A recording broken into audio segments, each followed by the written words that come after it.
yung mapukutan para hindi pumapasok, makasipsip. Ito po ang pinagigiban namin pag kulang kami sa tubig. Yan ay yung burot baga. Tinatawag natin burot. Ito ang pusong baka. Gayatin dito sa dulo-dulo. Si Dayo mayroong panginiyaw ng talong. Galing din sa kapitbahay.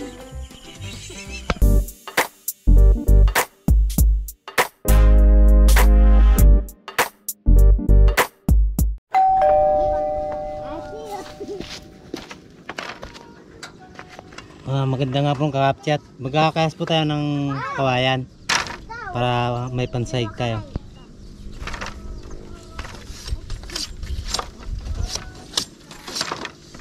Natapos natin na nakayasan kakapchat yung yung kawayan natin. Ito, makinis na makinis yung kawayan natin kakapchat.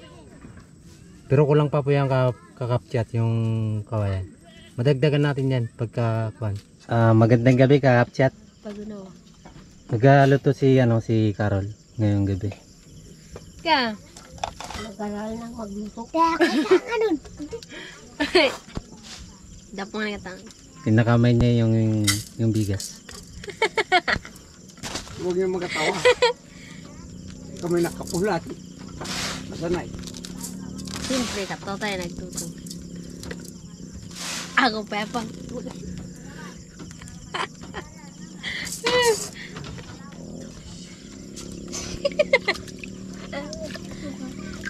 Palangiti pala si Carol. Magatawa lang laki. Yung Tagaluto. Palangiti. Masayahin yan. Pati kayo gusto naman tawa. Masaya na kaya karik.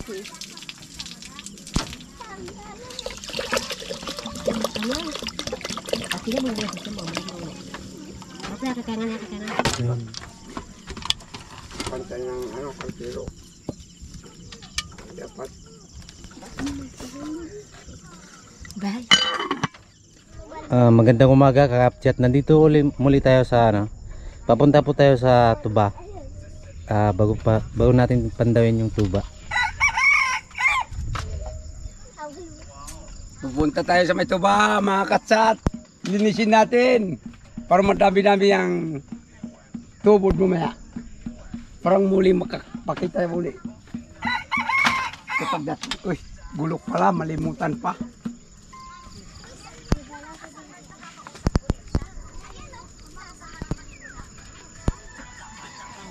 Palapit na po tayo kakapchat na sa tuba.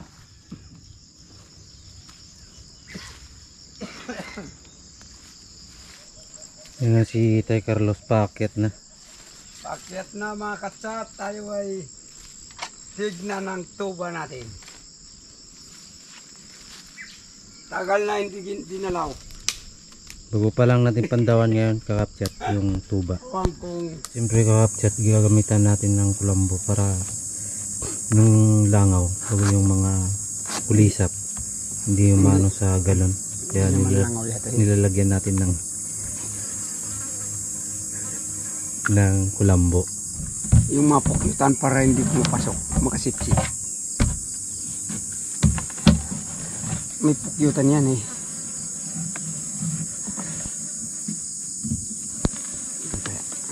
Muli natin isasawad yung galon, yung container kakapchat.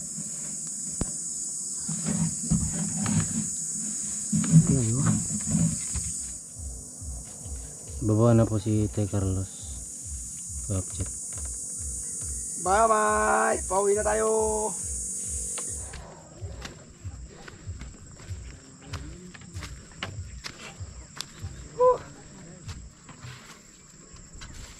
Ito ang tuba natin.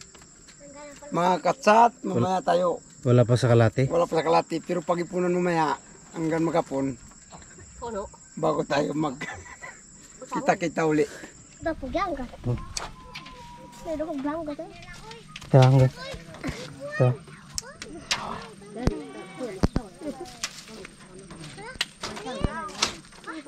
Ito po yung daan.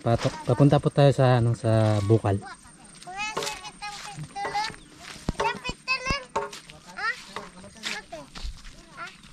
Grabe talagang init kakapchat.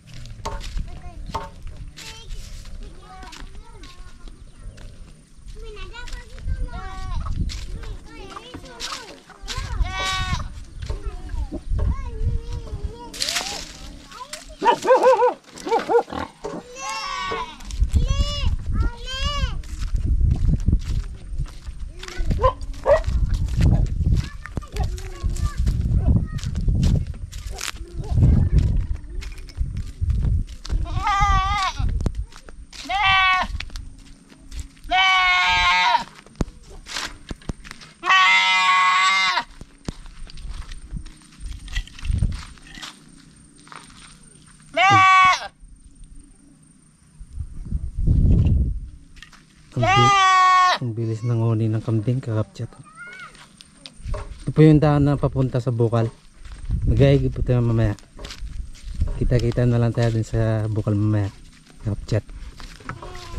Kakabsat, ito pong dinadaanan ni Jerry na ito ay shortcut nila para bumaba doon sa dating bahay na tinutuloyan natin pag tayo naghuhukay ng burot sa bahay nung may bukal.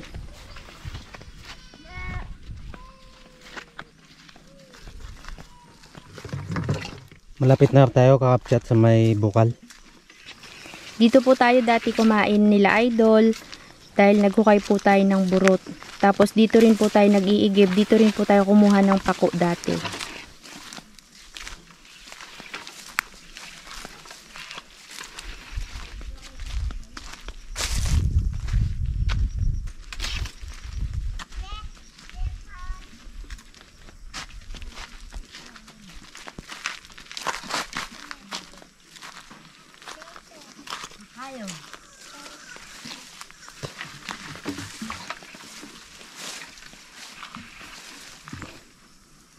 May tao para kakapchat dito sa may bukal.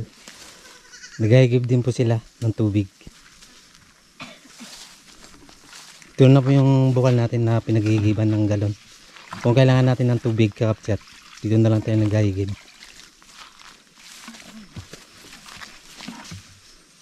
Yan sila.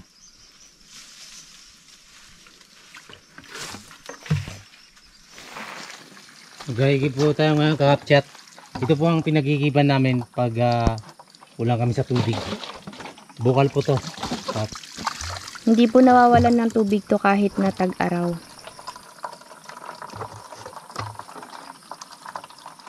Hindi nawawala ito kakapchat yung yung tubig. Tuloy-tuloy bagya. Ito na po kakapchat to. Yung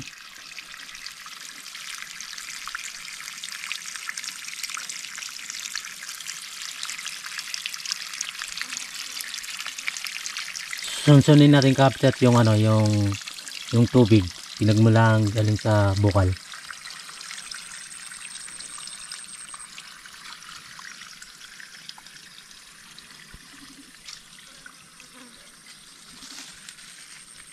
Dito lagi kami nag-aigib kakapchat.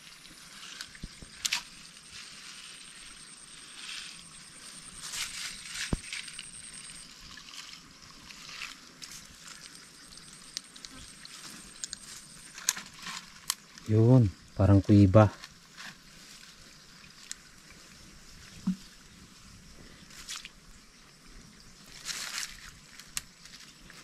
Ito kakapchat to. Yung bukal. Galing sa ilalim ng lupa yung tubig.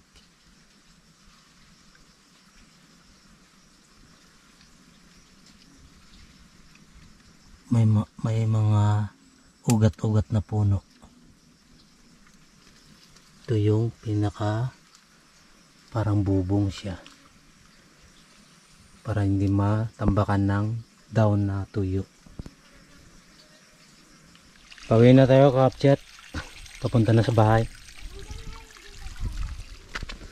Kakapchat, ahunin talaga itong daan na to. Nahihirapan nga pag may dalang galon yung mga nag-aigib.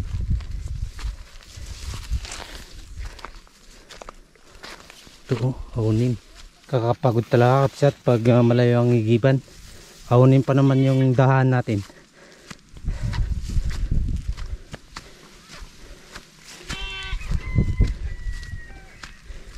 Yun ang mga bahay natin na yung mga kapitbahay namin niya kakapchat to.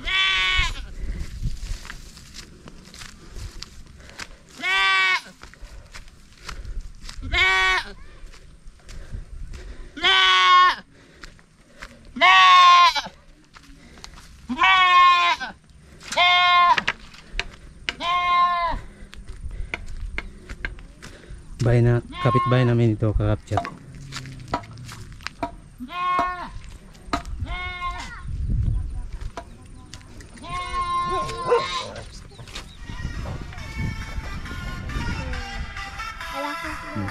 Si Carol nagainom ng kape. Magandang gabi kakapchat.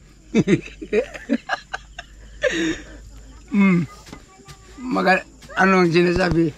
Yan ay yung burot baga. Tinatawag natin burot. Para style siya ay parang parang nami. Parang karot.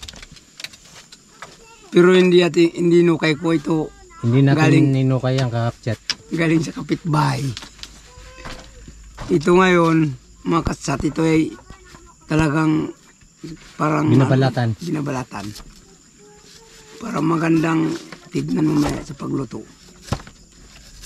Pangapunan natin yan kakapchat yung burot.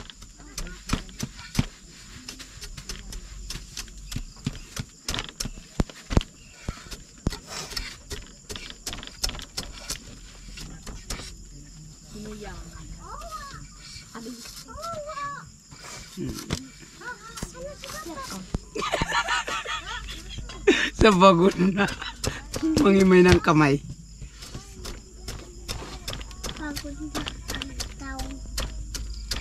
Style po siya talaga ng yung nami. Yung parang karot. Parang ubi, maputi. Ang namin may rin siya, may parang pinakaano niya. Parang buibol. Balaybo. Parang balaybo.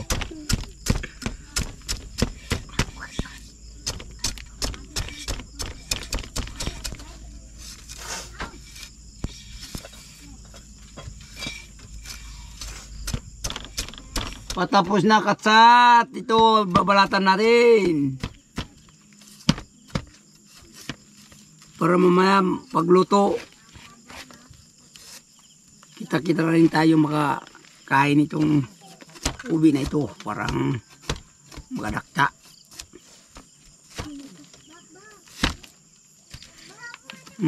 Kapit naman balata. Parang nami siya kakapchat oh.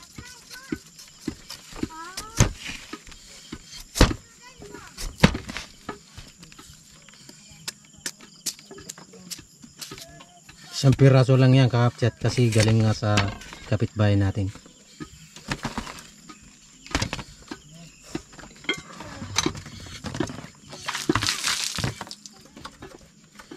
Yan kakapchat.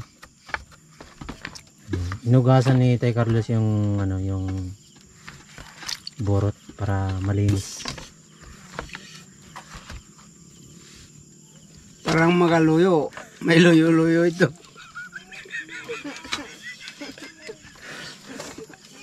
Parang magaluyo. Makati yan.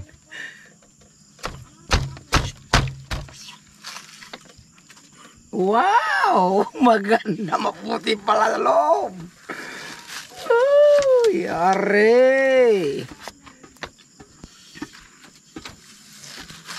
Magandang pagka-puti. Baka may gusto nang kumain, mga katsat kayo diyan.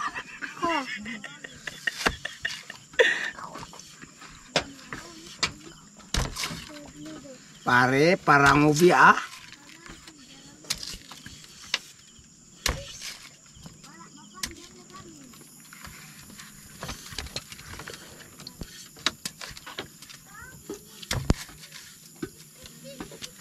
Sikip tayo sa malit na kardero ah. Sa atin lalagay natin sa kardero para lulutuin natin.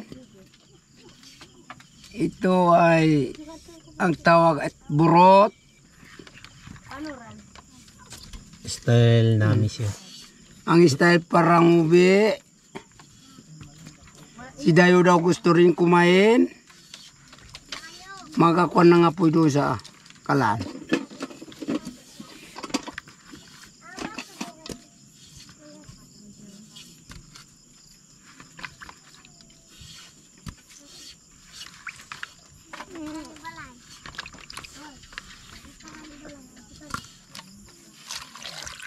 Sinasabaw ni Tio Carlos yung ano, yung Bago lulutuin takloban na natin.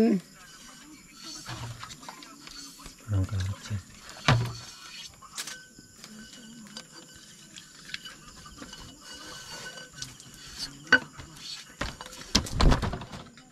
Bago takloban. Dalay na sa kalan. Isasalang na po kapchat yung ano, yung niluluto natin na Burot. burot. Wala nang gatong ay. Yang una mabigat mga burot. Ngayon ang ating gagawin, tayo magluto naman ng isang bagay, isang pusong baka.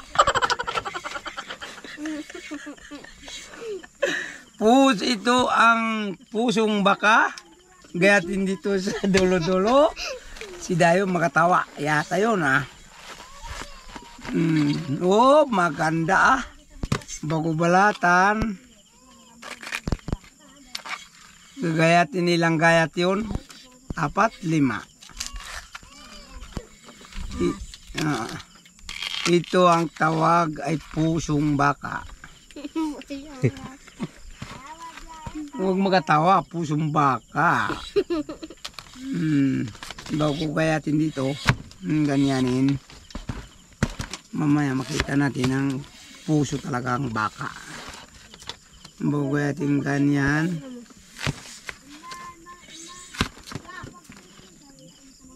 Para madaling maluto. Medyo mapatulog na rin eh. Si Dayo, baka hindi mabigyan ng pusong baka.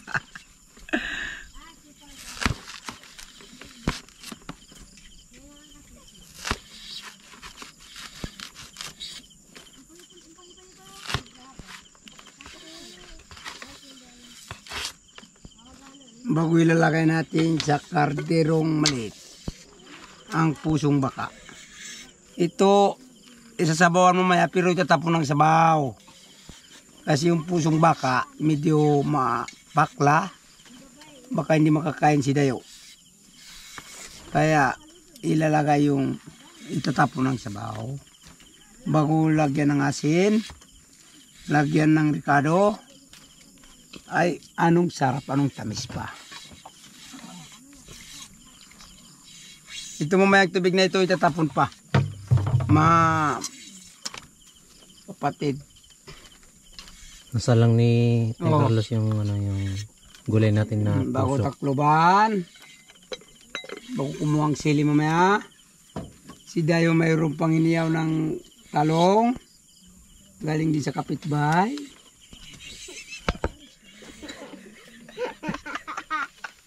Ay, bare.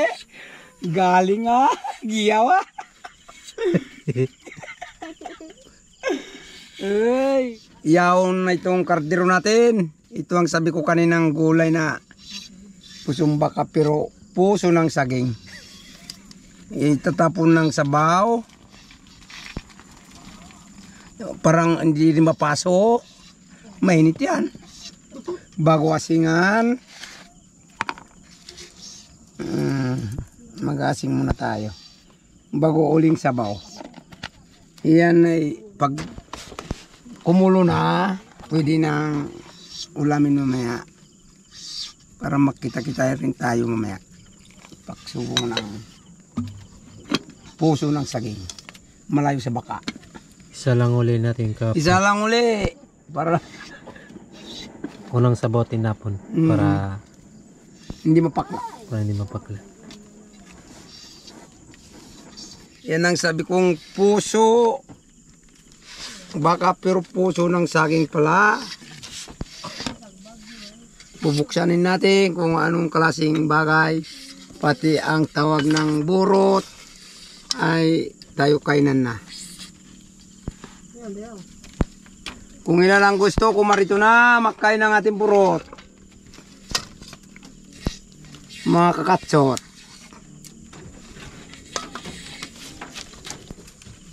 Ay, magandang luto ah. Ay, kanya-kanyang sandok. Ako magbanat na. Ang pusong baka, ang pusong saging. Hindi naman lagi ang tawag ay baka. Makuha naman sa mga ibang makinig. Baka nga tutuway. Subo na tayo. Kung anong lasa ang burot ng kakainin. Kayo hindi na? Ay. Anong lasa? Ang lasa parang ubi. Parang ubi. Parang ubi. Parang matabang. Hindi ah. Matabang. Walang tamis. Ubi nga pare. Pero hindi ubing may itim yung talagang puti rin. Sabi nga lang, pulong saging, kung anong lasa.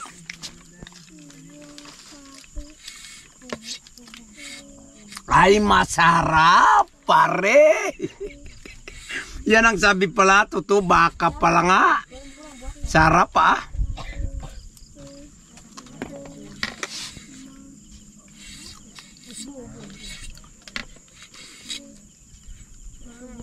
Kayo, hindi na mga makain ng pusong saging?